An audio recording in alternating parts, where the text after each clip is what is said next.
Saludo a Pablo Ferri, él es periodista del País. Pablo revisó el expediente que publicó la Fiscalía General de la República en torno al general Cienfuegos, expediente que mandaron supuestamente de Estados Unidos, y pues le queremos preguntar qué es lo que encontró. Pablo, ¿cómo estás? Buenas noches. ¿Qué tal, Leo? Buenas noches, ¿cómo están?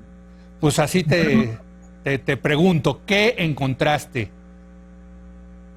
Bueno, en realidad encontré muchas hojas en negro.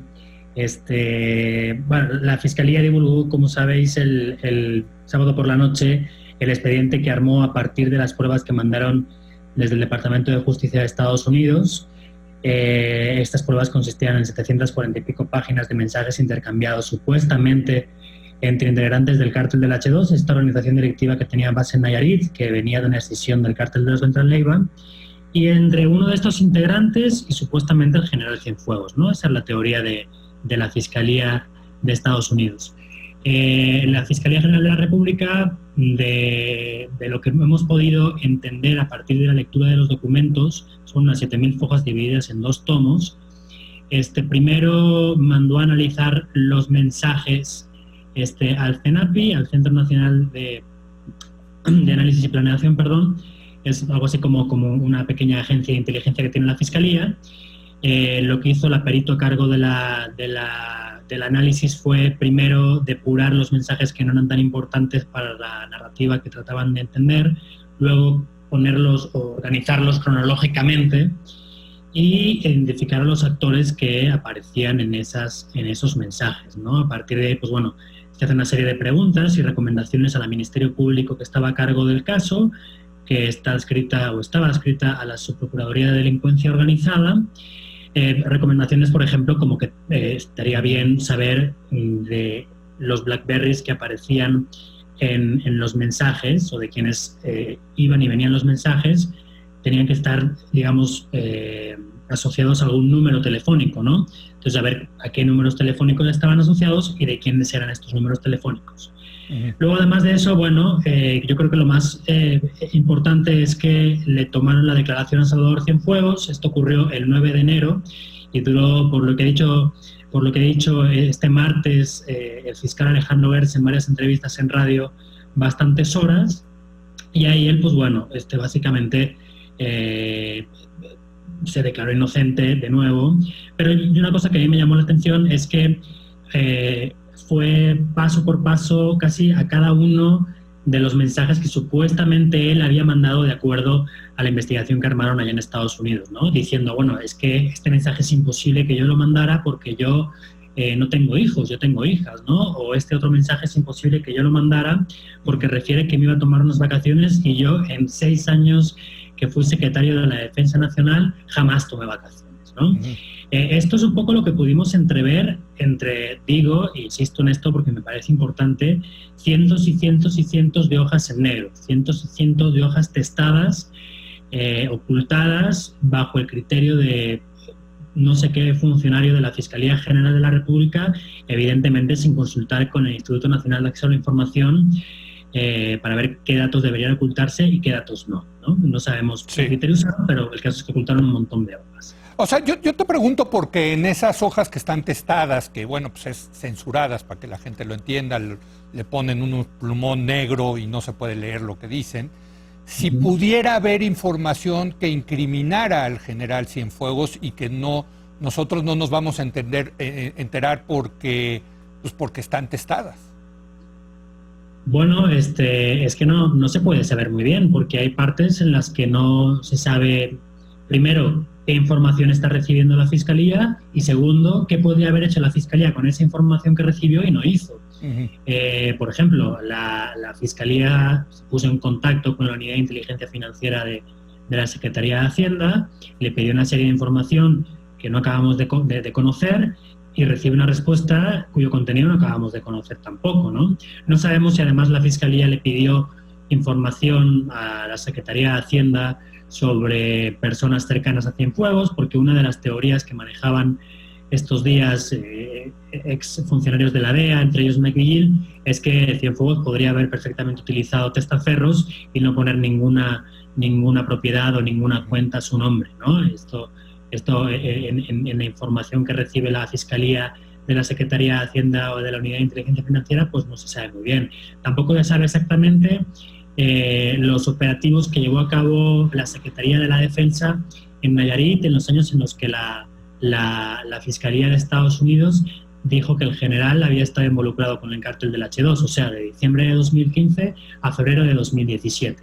La Fiscalía le preguntó a la Sedena qué operativos había habido en el Estado en ese periodo de tiempo, y la Sedena contestó, pero está todo testado, entonces no sabemos muy bien qué operativos hubo y si pudo haber tenido algún tipo de relación con la acusación contra Cienfuegos allá en Estados Unidos, ¿no? Eso es un par de ejemplos que te doy, pero bueno, son, te digo, 7.000 hojas, de las cuales muchísimas están testadas. Es verdad que también hay una parte testada, sobre todo en el primer tomo, que al final lo único que hace es integrar la información que mandó en su día el Departamento de Justicia.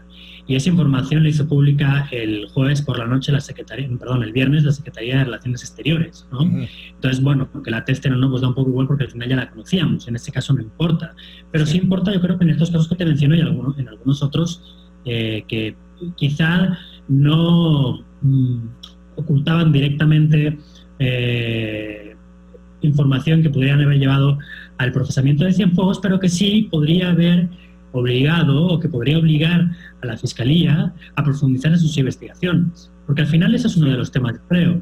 Claro. O sea, ¿es criticable el actuar de la Fiscalía de acuerdo a la investigación que hizo de las pruebas que recibieron de Estados Unidos? No, yo creo que no. Yo creo que lo que hicieron, pues, a partir de lo que podemos ver, porque digo, insisto, está de la parte testada, pero no, o sea, creo que lo que hicieron es por lo menos correcto. Ahora bien, lo que no hicieron fue investigar más cosas. Cienfuegos ha estado más de 55 años en la Secretaría de la Defensa, ha sido secretario de la Defensa solo 6 años, pero antes ha estado en diversos cargos muy importantes, comandantes de regiones militares, cargos en el Estado Mayor, y ahí la Fiscalía no se preocupó en mirar nada, ¿no?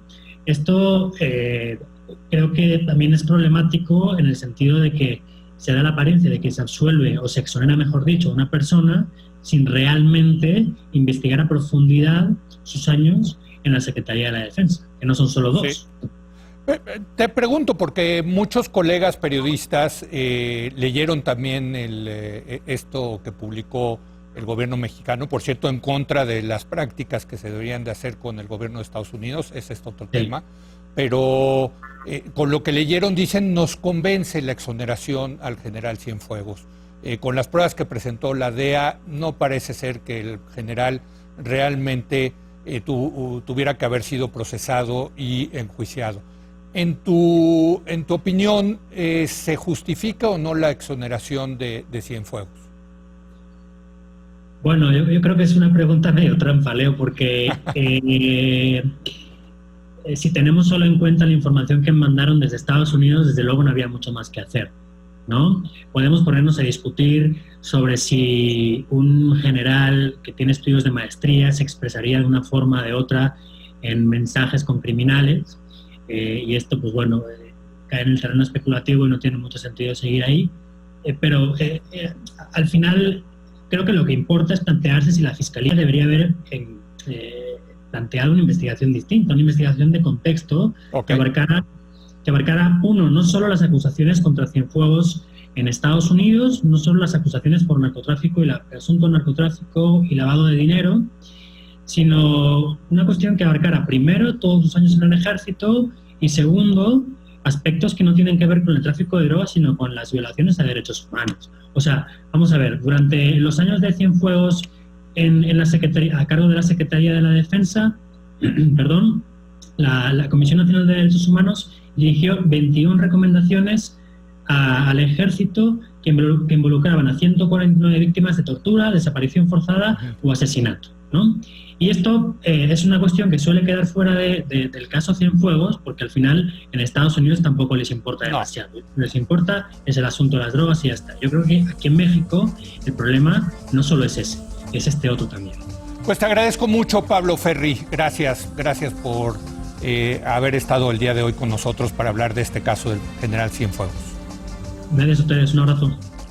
Bueno, y gracias a usted por habernos acompañado. Yo lo espero mañana en punto de las 10 de la noche, cuando otra vez sea la hora de opinar. Aquí nos vemos.